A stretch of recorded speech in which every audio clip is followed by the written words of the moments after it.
बिस्मिल्लाहिर्रहमानिर्रहीम। अस्सलाम वालेकुम। 5 क्लास। आज हम पौधों और दरख्तों की अहमियत के बारे में पढ़ते हैं। हासिलात तालीम इस सबक की तकमील पर आप इस काबिल हो जाएंगे कि कुरान और सुन्नत की रोशनी में पौधों और दरख्तों की अहमियत जान सकें, पौधों और दरख्तों से हासिल होने वाले फ़वाइद समझ सकें, पौधों और दरख्तों की हिफाजत और इस्तेमाल के हवाले से इस्लामी तालीमात पर अमल कर सकें, माहौलियाती तब्दीली में पौधों और दरख्तों के किरदार के हवाले से अपनी ज़िम्मेदारियों का जायज़ा ले सकें। अब सबक की तरफ आते हैं। पौधे और दरख्त इंसानी ज़िंदगी के लिए ज़रूरी हैं। अल्लाह ताला ने कुरान मजीद में बहुत से मकामात पर पौधों और दरख्तों का ज़िक्र किया है। अल्लाह ताला का इरशाद है, तर्जुमा, फिर इस पानी से इसमें हर किस्म की नफीस चीज़ें उगाईं। दरख्त और पौधे अल्लाह ताला के इनामात में से हैं। अल्लाह ताला ने दरख्तों और पौधों को ज़मीन का हुस्न और अपनी रहमत करार दिया है। इरशाद रब्बानी है, वही यानी अल्लाह ताला तो है जिसने आसमान से पानी बरसाया जिसे तुम पीते भी हो, और इससे दरख्त भी शादाब होते हैं जिनमें तुम अपने जानवरों को चराते हो। यानी अल्लाह ताला ने पानी की अहमियत के बारे में इसमें बताया है कि पानी, जिसने आसमान से पानी बरसाया जिसे तुम पीते भी हो, और इससे दरख्त भी शादाब होते हैं। यानी दरख्तों को जब पानी देते हो तो पानी देने से वो सब्ज़ व शादाब हो जाते हैं, और जिनमें तुम अपने जानवरों को चराते भी हो, और जानवरों के लिए फिर उनमें से जानवरों के लिए घास फूस भी उगता है जिस पर के जानवर चरते हैं। कुरान मजीद में अल्लाह ताला ने पौधों और दरख्तों की मुख्तलिफ़ इक़साम का ज़िक्र किया है और इंसानों के लिए उनके फ़ायदे भी बयान किए हैं। दरख्त और पौधे न सिर्फ हवा में मौजूद आलूदगी को अपने अंदर जज़्ब करके इसे साफ़ शफ़ाफ बनाते हैं, बल्कि दर्जा हरारत में कमी भी लाते हैं और माहौल को खुशगवार बनाते हैं। यानी पौधे जो हैं वो ना सिर्फ खूबसूरती में इजाफ़ा करते हैं, बल्कि वो अपने अंदर मौजूद आलूदगी को अपने अंदर जज़्ब करके उसमें जो भी ये आलूदगी है, आजकल बहुत ज़्यादा आलूदगी फैली हुई है, पोल्यूशन, उसको रोकते हैं और साफ़ शफ़ाफ माहौल हमें देते हैं। दर्जा हरारत में भी कमी लाते हैं और माहौल भी खुशगवार हो जाता है। इससे खुशगवार हवाएं चलती हैं और फिर माहौल इससे बहुत ज़्यादा खुशगवार हो जाता है। नबातात से इंसान और हैवान अपनी ग़िज़ाई ज़रूरियात पूरी करते हैं, और इससे हम अपनी ग़िज़ाई इंसान और जानवर अपनी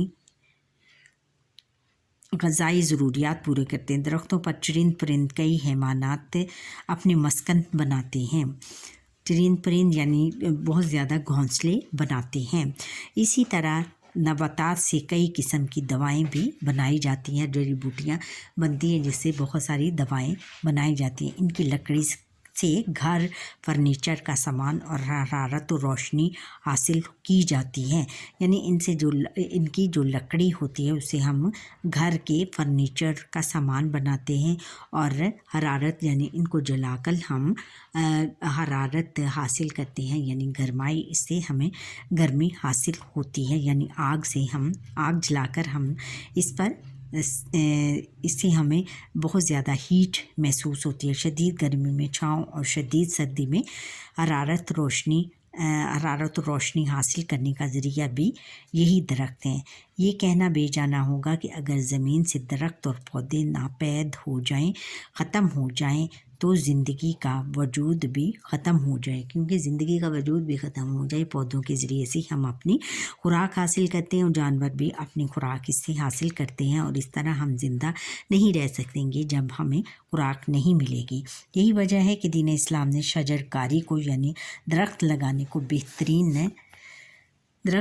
को बेहतरीन खिदमत और सदका जारिया करार दिया है। सदका जारिया यानी जो कि इंसानों के काम आए उसको हम सदका जारिया कहते हैं। ऐसा काम जो कि तमाम इंसानियत के काम आए। याद रखें कि शजरकारी से ज़मीन के कटाव और लैंड स्लाइडिंग में कमी वाक़ई होती है।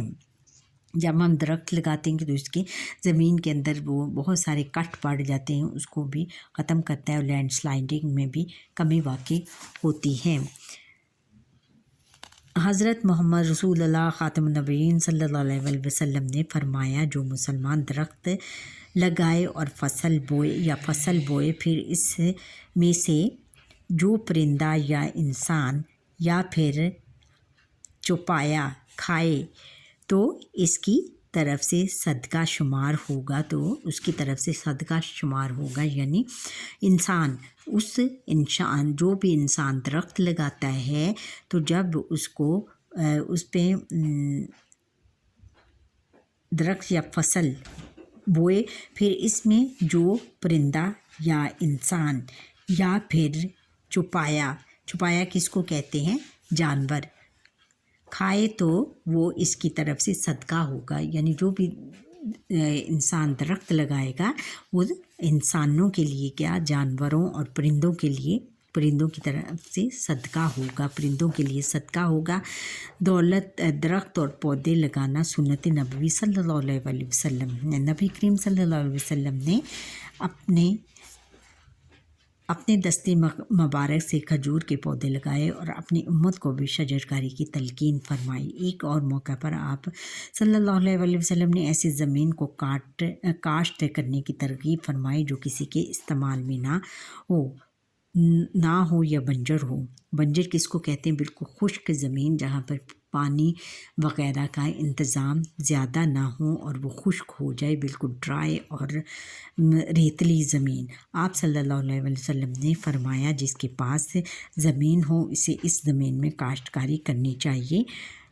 अगर वो ख़ुद काश्त ना कर सकता हो तो अपने किसी मुसलमान भाई को दे ताकि वो काश्त करे।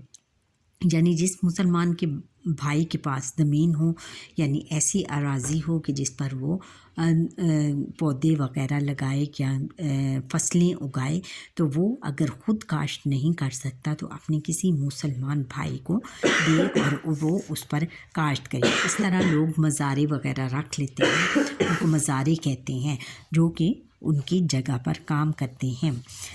फरमाने मुस्तफ़ा सल्लल्लाहु अलैहि वसल्लम है, अगर तुम में से किसी के हाथ में खजूर का पौधा हो और क़यामत आ जाए तो इससे पहले तुम वो पौधा ज़रूर लगाओ।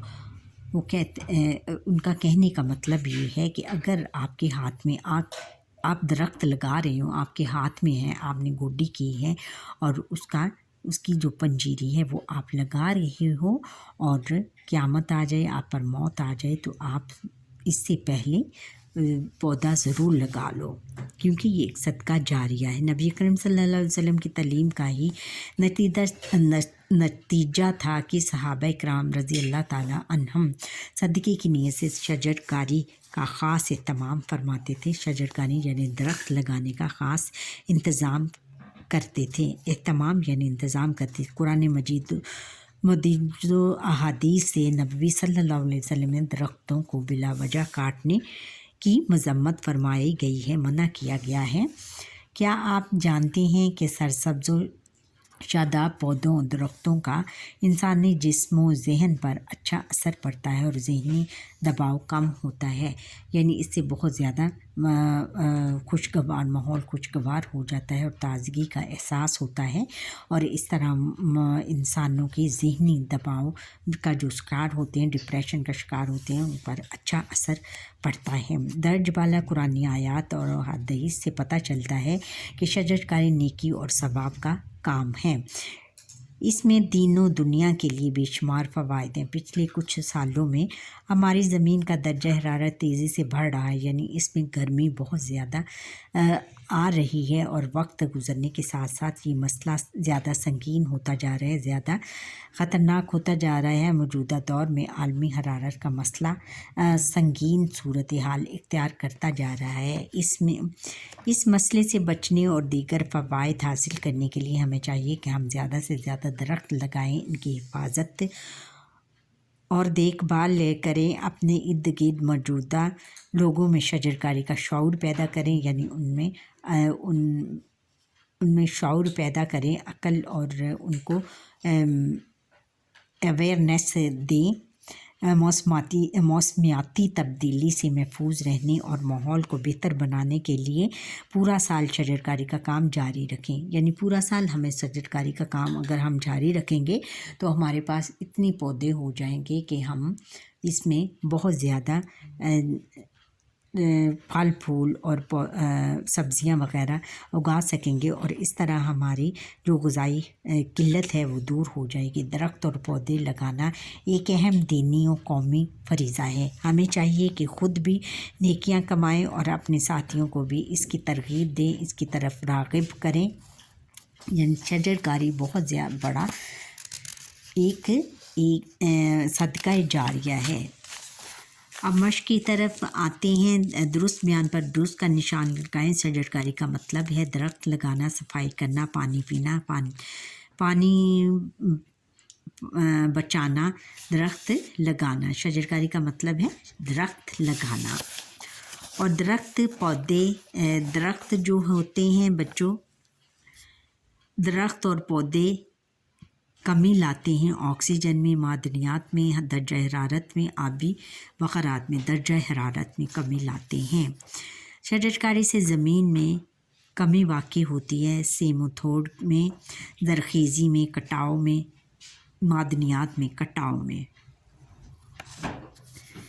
نبی اکرم صلی اللہ علیہ وسلم نے اپنے ہاتھ سے درخت لگائے، زیتون کے، کھجور کے، ناریل کے اور انجیر کے، کھجور کے۔ دین اسلام نے شجرکاری کو قرار دیا ہے بہترین تجارت، بہترین ماحول، بہترین فریضہ، بہترین صدقہ۔ کیا قرار دیا ہے؟ بہترین صدقہ۔ اچھا بچوں، یہاں پر ہی ہمارے آج کے لیسن کا وقت ختم ہوا۔ آپ مجھے لائک، سبسکرائب اور کریں اور شیئر کریں اور بیل آئٹن پر کلک کریں اور کمنٹ کرنا نہ بھولیے گا۔ پھر سبسکرائب بھی کر دیں اپنے چھوٹی چھوٹی انگلیوں کے سے۔ اللہ حافظ۔